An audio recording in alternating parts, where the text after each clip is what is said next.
I'll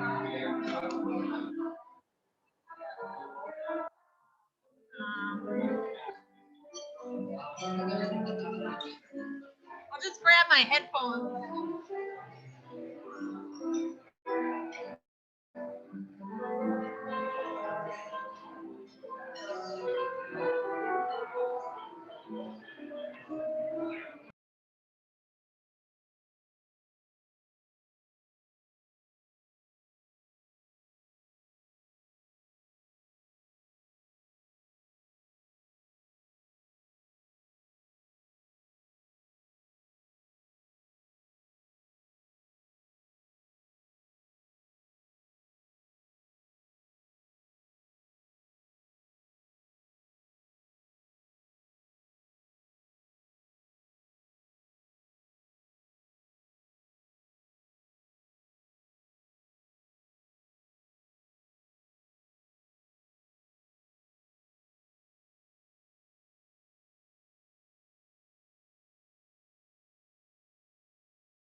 Okay, try this. Testing 1, 2.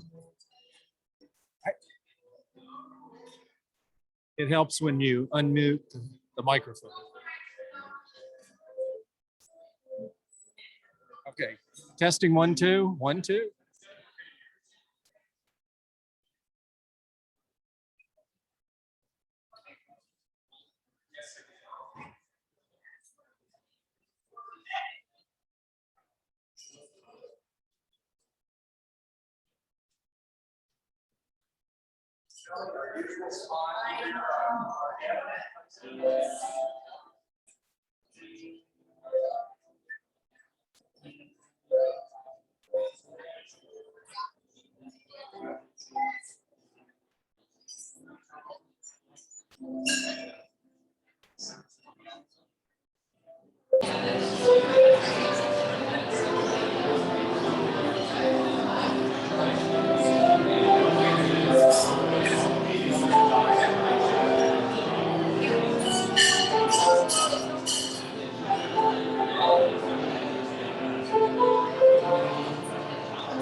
Good afternoon, Rotarians.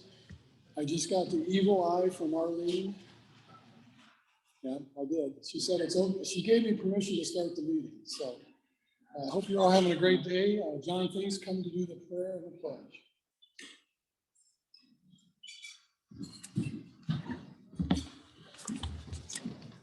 Thank you, President McCoy. Welcome, Rotarians and guests. I would like to start. You're taller than me. Okay, thank you. I'd like to start out with a reading. It's a daily reflection from a book called Do Something Beautiful for God. It's the essential teachings of Mother Teresa. So for July 20th, we know only too well that what we are doing is nothing more than a drop in the ocean in the whole scheme of things, but not for the people we serve. So our work may just be a drop in the ocean, but if that drop were not there, the ocean would be missing something. Please pray with me. Let's give thanks for the timely rains we received recently. Some of us may take this for granted, where others were keeping track of each 1/10 of an inch received. As we observe all the building taking place in Marshalltown, may this encourage people to consider making our city their home. Thank you, Lord, for our many blessings. May we share our time, talent, and treasure with those in need. We have many opportunities as Rotarians to be involved. These include our District 6000 7 areas of focus: water, education, health and wellness, environment, literacy, peace, and conflict resolution. Bless our fellowship today and bless this food to the nourishment of our bodies. In service, amen. Pledge allegiance to the flag of the United States of America and to the republic for which it stands, one nation, under God, indivisible, with liberty and justice for all. Thanks.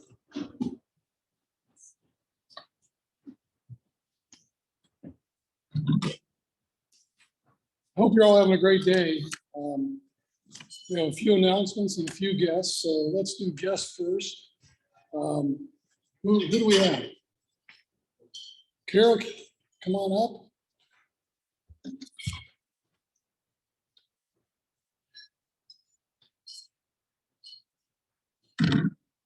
My guest today is Jared Heil, your Marshall County Treasurer.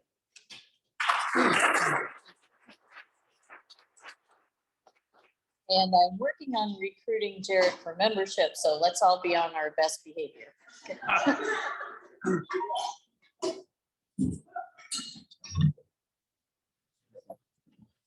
So Patrick Brew, did I get that right? Brew is here representing JBS. He's the new HR professional at JBS. And I think JBS still has a corporate membership here. So welcome, Patrick. Good to see you.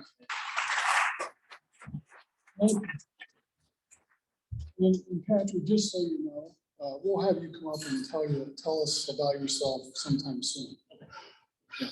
You're not off the hook. Okay. Amy, do we have any other guests? Amy? Well, yeah, you're kind of a, I don't know. I'm right. Thank you. Hey, I'm Amy. I'm from here and I belong to the New Braunfels, Texas Club, and I come visit y'all every once in a while. And I have a flag from y'all from my club, which I've had for like a year. So it's a little tattered, but y'all weren't meeting in person when I first got it. And then I forgot it the last 2 times. So. Thank you. Thank you.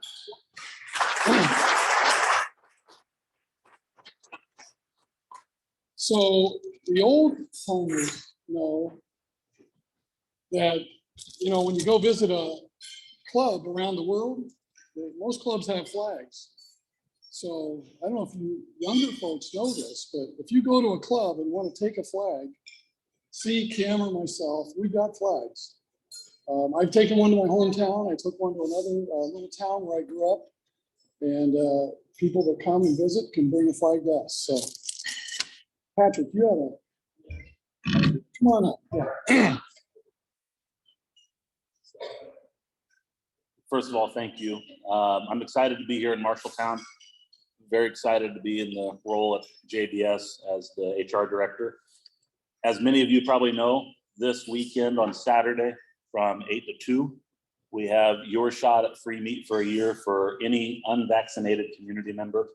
They can come to the north parking lot at JBS to receive a Johnson & Johnson vaccination, get a free half loin, and then be entered for a free year of meat, which equates to about $4,000 of gift certificates to our wild pork foods.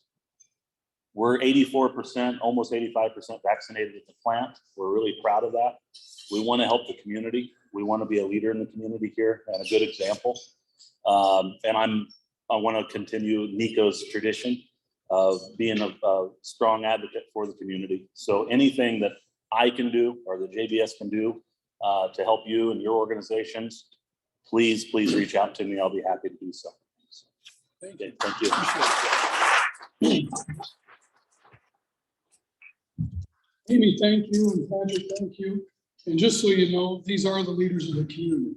So you're associating with some of the great men and women of Marshall County. We got a few more announcements and then we'll keep moving on. I think I announced this, I know I announced this last week. We're going to discontinue Zoom beginning with the first meeting in August. Also, our fireside chat is going to be August 25th from 5 to 6 p.m. at Elmwood. Fireside chat, 5 to 6 p.m. August 25th at Elmwood. So put that on your calendar. You'll hear more about that from Jackie Goodman, some of the other membership committee people. So, and then we've got Mary. Come on up. Mary's going to give money away. So pay attention. It's true. At the very end of the third quarter, we took a look at our attendance, and we found that there were several people who had less than 25% attendance, meaning they had only come less than 25% of the times, 1 out of 4 times. So we had an anonymous donor step forward and issue a challenge to all those folks that if they could bring their attendance up to at least 50% during the next quarter, we put their name in a hat to draw for a $50 bill. And I brought the hat. And I am proud, here's the hat. I am really proud and happy to announce that there are 5 people whose names are in this hat. Jim Goodman went from only attending twice to having perfect attendance at 13 meetings during the fourth quarter. Jim Heddens attended once and he came 9 times during the fourth quarter. Chris Naughton went from 2 meetings to 8 meetings. Joynell Raymond went from 0 meetings to 8 meetings. And Larry Raymond went from 0 meetings to 7 meetings. So we have a great group of folks. We want to keep that challenge going, and I'm going to ask President Tom if he would draw the lucky winner. Joynell, want me to pull your name out? Chris Naughton. Sorry, Joynell. Yay. Okay. Yes. Congratulations, and see you after the meeting. Okay. Thank you, Mary. Well, I think that's all the announcements. So we've got Todd Steinkamp with the news. He's got a tough act to follow from last week. Good afternoon, everybody. Arrests and criminal charges against 2 former Marshalltown Community School District employees were addressed at the school board's regular meeting last night. Superintendent Darren Schutte says it is a gross understatement to say that the school district is disappointed to learn of the allegations and will continue to cooperate with the Marshalltown Police Department on their investigations. He said the school district is currently reviewing various practices in response to the alleged incidents. Another school business, Director of Human Resources Nora Ryan gave an update to the school board regarding a need for staffing within the district. Nearly 40 certified staff positions within the school district are open and are in need to be filled. The district is sending mass emails to potential hirees, posting on job boards, contacting teacher education programs, and utilizing word of mouth. The Marshalltown Area Chamber of Commerce has a new president and CEO. John Hall will join the chamber beginning on August 2nd. John comes to Marshalltown from Ames, where he has been the vice president of the Ames Chamber of Commerce and Economic Development Commission. He also served as executive director of the Nevada Economic Development Council. John, who has a wife and newborn daughter, say Marshalltown is well positioned for growth and opportunities. Some 30,000 Iowans say they will likely lose their housing due to eviction in the next 2 months, according to a recent federal survey. Renters and service providers are bracing for a surge in evictions as a federal moratorium is slated to expire next week. The eviction orders are expected to have an impact on Iowans' ability to find housing for years to come. Qualifying Iowans can get rental assistance to help pay down their bills. So I saw a lot of you yesterday posting anniversary pictures of 3 years ago, January 19th, the tornado anniversary. Another anniversary happened 32 years ago on July 19th, 1989. That was United Flight 232, crashed at the Sioux City Airport. Now, the plane took off from Denver, was bound for Chicago with nearly 300 passengers When it suffered hydraulic failure. Due to the loss of hydraulics, the pilot could only make right turns and was flying the plane manually. Emergency crews were waiting at the airport. The plane tipped just above the ground and a wing hit the runway first. The airliner cartwheeled down the runway, broke into pieces, burst into flames, and skidded to a stop in a cornfield at the edge of the airport. Now, sadly, 112 passengers did die, while 184 people on board did survive the crash. The latest USDA report on Iowa crop conditions indicates corn and soybean fields have responded well to recent rain, but more precipitation is needed.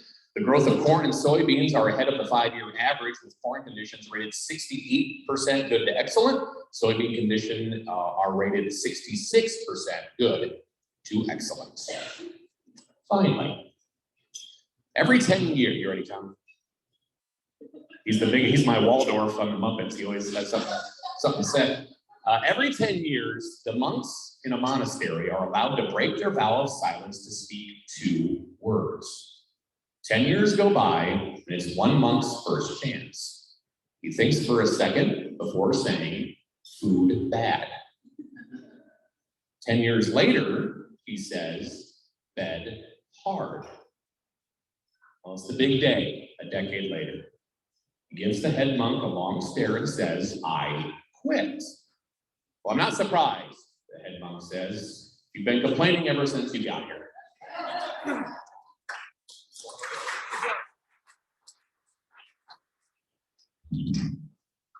Somebody's got to be his critic. Thank you, Todd. Next is our speaker, Rick Anderson. You're going to introduce him.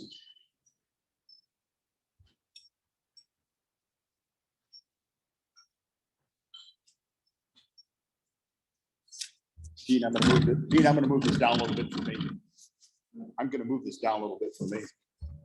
Mary, I want to congratulate you. I was out to the county fair and saw several pictures with your name on it with pretty little ribbons on it. So congratulations. Our speaker today is Dean Fisher. Dean's a retired farmer, 3-time elected to the Iowa House. And he's going to give us an update today on what's going on in the legislature and maybe an insight on what's going on this next year. So Dean.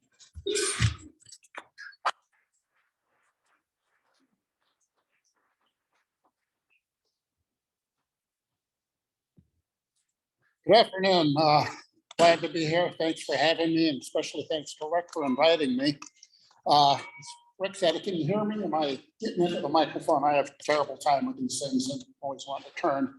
But I might be referring to what I call my Republican teleprompter here once in a while. So,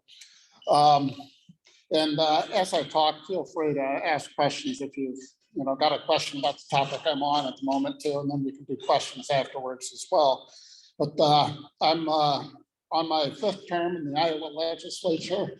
So I've been there 9 years, got another year to go in this term. I represent District 72, which is all of Tama County. The southern and western half is basically of Marshall County, right up to the city limits. And then 2 townships up in Blackhawk County, which is basically the LaPorte City area. So it's got a pretty large area that I represent, about 1,200 square miles. So it keeps me moving.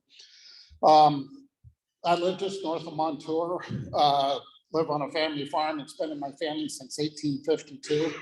My great-great-grandparents moved there. I bought it in 52, moved there in 55. So I've got a lot of very deep roots here in the area.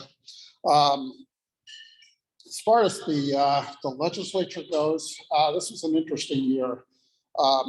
In the last election, the 2020 election, we picked up 6 seats. We moved from 53 seats before that, the Republicans controlling both chambers, to 59 seats in the House. And then the Senate stayed the same, 32 seats in the Republican hands, 18 Democrats. And of course, we've got a Republican governor. So that, we have what we call the trifecta, Republicans controlling the 3 basic legislative arms. The session we had this year was, in my view, an excellent session. Of course, with Republicans controlling all 3 of the arms of the legislative process, we got through a fairly conservative Republican agenda this year. by some measures, possibly the most conservative ever in the Iowa House. We got a lot more done than they ever dreamed we would, but having those 59 votes really made a difference from 53. Some of the things we got through this year, I think one of the high points was the Back to the Blue legislation. We had a lot of extra protections for police officers, things like shining a light in an office, a laser in an officer's eyes is now a felony. It was not a severe of a crime. I'm not even sure if it was very difficult to even file charges on that. That's against the law now. You can blind a person doing that. We've added protections for people that are blocking roadways. It's against the law now to block a roadway. That's an issue that came up down in the Iowa City area. A number of other measures in that bill that should give our police a lot more tools that we need to deal with some of the bad behaviors that we've seen.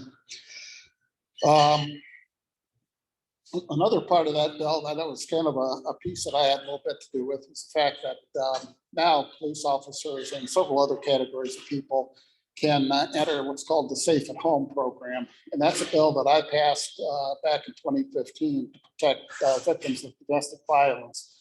It's an address confidentiality program that allows the person to basically have a fake address for their mailing address so that a potential abuser can't find them. And so now law enforcement and a few others can get into that program as well, protect their address from potential bad actors out there.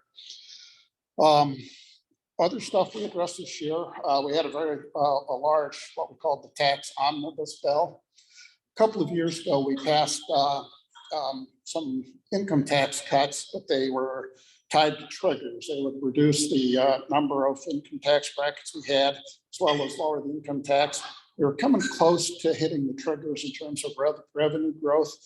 We had enough revenue growth and potential this year that we went ahead and passed that legislation so those income tax cuts would come in regardless of the revenue level. Basically took out the triggers. So January 1, 2023 is when those go into place. We also, we did some things with regards to COVID-19, exempting the paycheck protection plan monies, as well as a few other C-19 grant funds and whatnot from state income tax. And another significant change that we made was we're phasing out the inheritance tax on your property over 5 years. I'm hoping we can accelerate. But of course, that's state level, there may still be federal inheritance tax.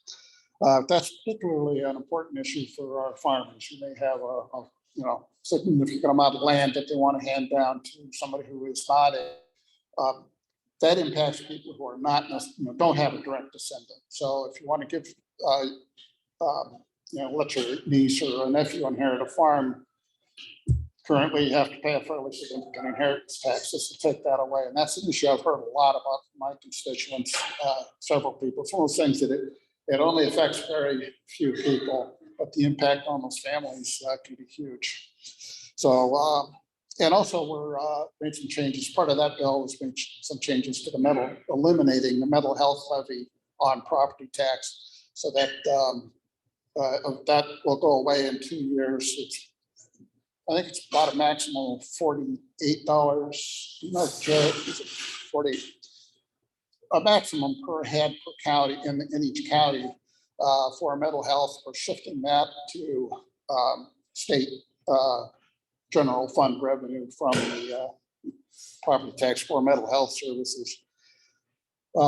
Another area we did a lot of work on, passed several bills, all kind of playing together, dealing with childcare supports, tax credits, and other assistance for people, for working families.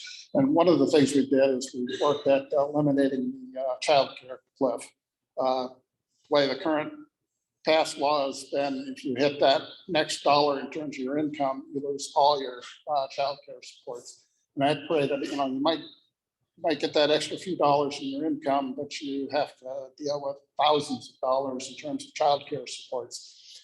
So we made some adjustments to that law, so it's a softer transition, so that person can make that extra dollar and not have to just drop everything. They can phase it out over time, and we think that'll help a lot in getting people back into our workforce and doing it smoothly and without too much disruption. And that's a critical factor that we've been working on for years, is trying to do more to get more people into our workforce. With there's something like 65,000 job openings in Iowa, perhaps more after the, with all the issues with COVID. With so many needs for welders and carpenters and nurses and healthcare workers, those mid-skill range jobs. We've got to do more and more of that. That need for those workers is really holding back our economy. So the more we can do, like the childcare stuff, to get people back into the workforce is critical for us. Schools were a huge issue this year. It always is a big issue because schools are nearly half of our budget. K-12 schools, like 45% of our budget, plus our region schools. There were a lot of issues surrounding that other than the budget. There have been a lot of issues, particularly in the region schools, with some freedom of speech issues with professors and even to a certain extent the administration getting involved with what we felt were suppressing the freedom of speech of students. There were particular issues at the University of Iowa in the dental school with a student who was threatened with being kicked out of the dental school simply because he objected to a policy that the university had taken on. There have been other issues with professors at the University of Iowa. So we passed 2 pieces of legislation dealing with that. One should help support freedom of speech for the students, and another one dealing with divisive issues. Had a lot of issues with the Ames school district in particular. In early February, had a week for Black Lives Matter, anti-racism type of stuff. Some of the things they were supporting, some of the things they put on their website, some of the things they put out to their students were just, in my view, simply not appropriate. One document I saw was an 8-page list of terms dealing with sexuality, defining what is meant by homosexual, by transgender, and some of the practices that they get involved in. And this is handed out to 4th graders. Just made no sense. So we, one of the pieces of legislation we passed dealt with that. A lot of people referring to it as critical race theory, but it goes beyond that. The legislation that we passed deals with divisive concepts. You can't teach that a certain race is inherently racist, dealing with the whole idea behind white privilege and so forth, as well as some of the other concepts that have been an issue. It really kind of boils down to, we expect our schools to be neutral when it comes to politics, and much like they are required to be for religion. So we'll see how that plays out over the next couple of years. Some schools have been protesting, others, I think Marshalltown School District has taken it as a positive thing. I know some of the words from Superintendent Schutte. I was encouraged by how he's looking at that piece of legislation to deal with it. There was one bill dealing with the schools that I actually started several years ago that finally got through. It was one of those cases where there's no limit to what you can accomplish as long as you don't care who gets the credit for it. Well, we had a bill I started several years ago dealing with there are 5 school districts in the state of Iowa that restricted open enrollment. You could not open enroll out of the school like you can in all the other 360 or so school districts. And those were based on a diversity plan. They were concerned that there would be some sort of a increased racial disparity in those 5 districts: Waterloo, Des Moines, Postville, I think Dubuque, and there's one other I forget. I had a bill to eliminate that possibility. I think every family, every child should have that same opportunity throughout the state, regardless of what their school district looks like. And I couldn't get it through for the first couple of years. A couple of times I introduced this legislation, but with the COVID issues and some of the issues that occurred over the past year, the governor took some interest in that, and finally we got that passed through this year as well. Other legislation we dealt with a lot on Second Amendment issues. We passed what's commonly referred to as constitutional carry, where you're not required to have a permit in order to. Microphone, I'm sorry. Oh, I don't know if it's. oh, okay. You're not required any longer to have a permit to carry.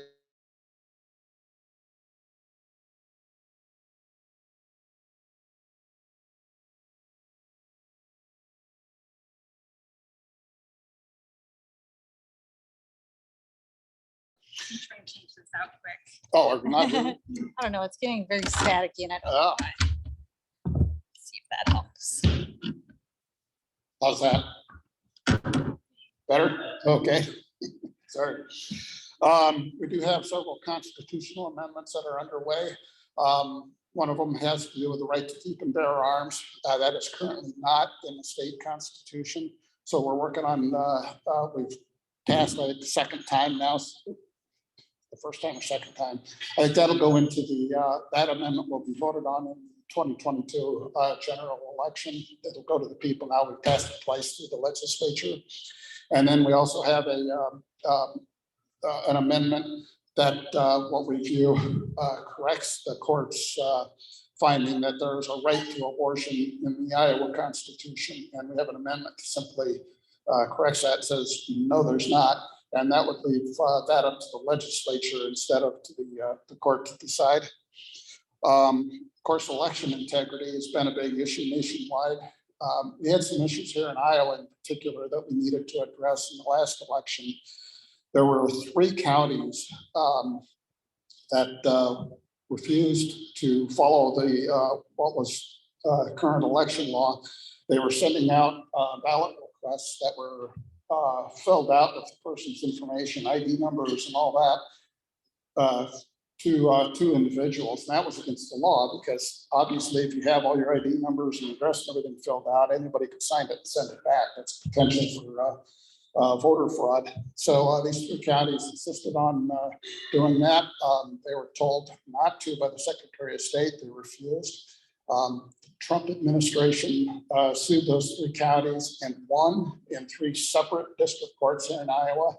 They still refused. They went to the Iowa Supreme Court. The Iowa Supreme Court upheld the lower court's decision. They still refused. Unfortunately, there was nothing we could do in those counties. By the way, they were all Democrat county auditors and Democrat county attorneys refused to do anything about it. So we passed legislation as part of the election integrity bill that would have penalties for county auditors that failed to follow the election law. There's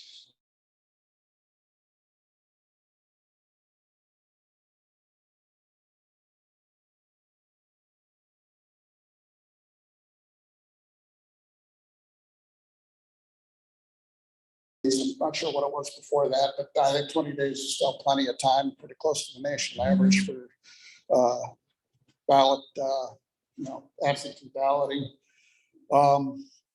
Another big piece of legislation that we passed was broadband grants. Access to the internet is a huge issue here in Iowa. We've been talking about it for years. This year we put $100 million of general fund money towards increasing broadband access. It's a plan that it's targets more money at the underserved areas. So they can, whatever company is putting in broadband can get up to 75% in underserved areas, and that amount decreases depending on the access to the area. And it has specific speeds associated with it. So if you're applying for these grants to put it in, you've got to be, I think it's 100 megabits per second download and 20 megabits per second upload, but there's specific performance criteria associated with that. So that's a good thing. As somebody who, where I live, I struggle. I pay an ungodly amount, I think, for internet, and it's still, I've got satellite internet. It's still kind of sketchy out on the farm. So the more we can boost that access, the better off we are for business as well as just our personal lives, and especially with the COVID, so many people wanting to work at home. We need to get they need, students as well needed better broadband access. So that's kind of the session in a nutshell. Next year, I wish I could give you a lot of insight of what's going to happen, but every year it's just kind of things kind of unroll as we get there. We haven't really started talking a lot about what our plans are for next year. Of course, the budget's always a big issue, and Iowa, I'm very proud to say that Iowa has been very highly rated, in some cases, #1 in the nation in terms of how we've handled our budget. And we'll certainly continue that in the next year. We had possibly the best response and ability to weather the COVID issue. And our budget's very well balanced. We're seeing very strong revenues this year over last. Of course, last year's were down a little bit, so we expected them to be better, but they're even better than expected. So that portends well for action next year. I've got another issue, talking about constitutional amendments that I'm going to be pressing. I filed a bill this year to add a constitutional amendment to guarantee our right to hunt, fish, and trap for the sportsmen out there. There's a number of states that have implemented constitutional amendments to that effect. So I've started one here in Iowa. I'm hoping this coming year I can get some traction on that, keep that going as well. Other than that, the one big issue that is facing us that's really kind of a hanging issue is redistricting.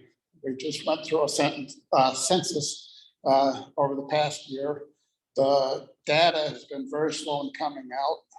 When the Biden administration came in, but we thought we were going to get it still in the spring in time for us to do the redistricting for all the legislative seats. But then the Biden administration decided to delay that further. Right now, we're looking at hoping, we're told we should be getting the data sometime in the middle of August, maybe the 16th. We'll wait and see. Then after that, of course, our Legislative Services Agency, Iowa's got a very good process, very fair process for doing the districting for all the legislative seats. And so our Legislative Services Agency has responsibility for doing that. So I have no idea what the next election looks like in terms of the district, whether I live in Tama County. I don't know if Marshall County will be part of my district or what. It's all up in the air based on what the population shifts were. So we'll be going back probably early September. Once, if we get that date August 16th, then LSA will grind all the numbers and propose a district map. Legislature, I think, has 2 shots at it to approve it, and then it goes to the Supreme Court. Or if we don't have it by, I think it's October 1st, then it also goes to the Supreme Court. We're hoping to beat that, but certainly the folks in the court have said that, under the circumstances, they'll play nice with us anyway. But we're hoping to have a special session here in the middle of September to approve the legislative districts, and that'll kind of kick off what's going to happen in the next election cycle. So, questions?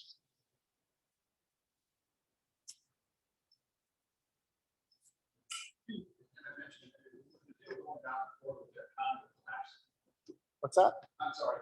The deal in Florida with the condo collapsing. Oh, yeah. For years, I heard the bridges in the state of Iowa are in bad shape. Well, yeah, as far as the condo collapse, we haven't really talked about it in the legislature. I certainly think that something like that could come up to where we need to increase inspections. It's very concerning. I mean, how something that bad could have got slipped by all the inspections and whatnot. I don't know if we have that big of an issue here in Iowa, but certainly something we might need to look at to, to do something regarding that. As far as bridges go, I think the issue's overplayed a little bit by the bridge construction companies. Of course, they want to push business. We've got a lot of bridges that are underrated, but they're bridges on rural roads they may have been built 50 years ago before there were as many semis and huge combines and huge tillage equipment. They may not be wide enough and whatnot for the modern day farming equipment. I think that's the bulk of the problem. And so that's being worked through by the counties as they update the bridges, and certainly we passed the tax increase for the roads here a few years ago, and that's, I assume, is helping out the 10 cents a gallon increase. I've seen quite a few new bridges around in my area. I just drove up a road I don't normally drive, and I saw 3 new bridges on that road, gravel road, that are wide enough for the modern day farm equipment. So I think that's the biggest part of the issue. It's my take on it anyway. So thank you for your support of the childcare, addressing the cliff effect that helps several of the families we serve. Can you comment on how the relief funds are coming out, down federal and being prioritized at the state and then coming out, and kind of what's next in that? Oh, boy, I wish I could. I'll be honest, I don't pay as much attention to that stuff as I should. A lot of that's handled by the governor's office and those agencies, so I don't have a real, close window on what's going on there. I think the Governor Reynolds has done an excellent job in dealing with all that stuff. Sorry.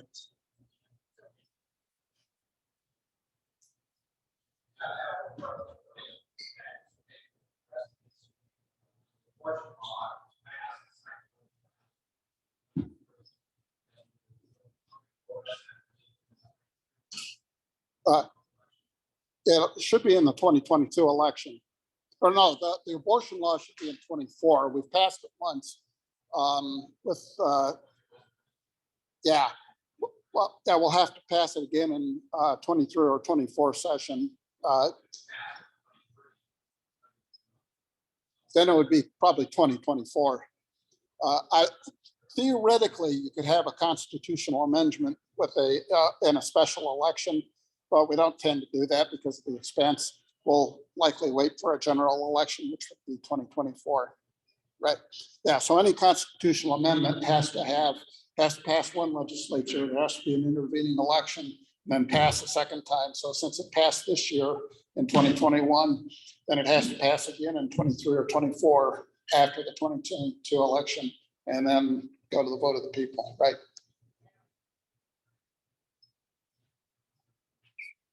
When does the inheritance tax, lower the inheritance tax? It's a 5-year phase out. And I assume the first step down is implemented July 1st, but I'd have to double check. Yeah. Right. But one thing I'm going to be pushing for hard. I mean, it's hard to tell somebody, oh, well, gee, your loved one died Tuesday. If they'd died Thursday, you'd had 20% less inheritance tax.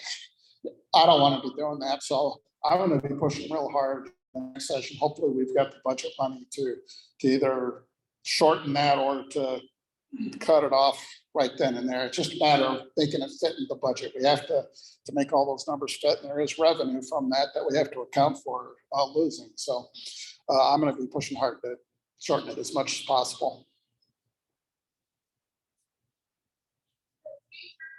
Texas, which Texas is sitting on $11 million rainy fund.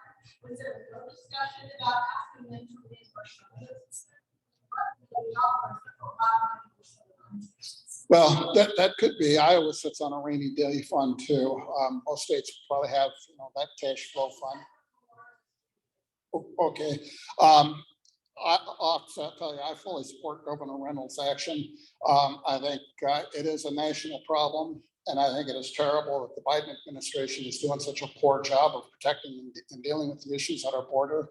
And I'm proud of the fact that Iowa is standing up and stepping in to help out with those states, because it's not just a Texas problem, it's a national problem. So, regardless of how much money Texas has, it's incumbent on all of us states to protect our border and step up.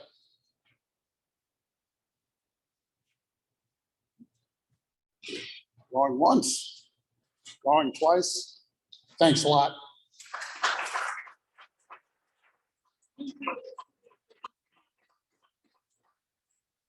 Thank you, Dean, for your comments. And my wife actually gave up some chocolate, which is amazing. So this is a little gift from Lily Mays here in Marshalltown. Okay. Well, thank you. And I know you probably frequent there. Well, I'm gonna try. I do. Yeah. But thank you for your I'll comments. share these with my wife. Yeah, too. take them to your wife. Thank you. Forgive me, Kim, next week, the speaker is Mary Kate Rooney.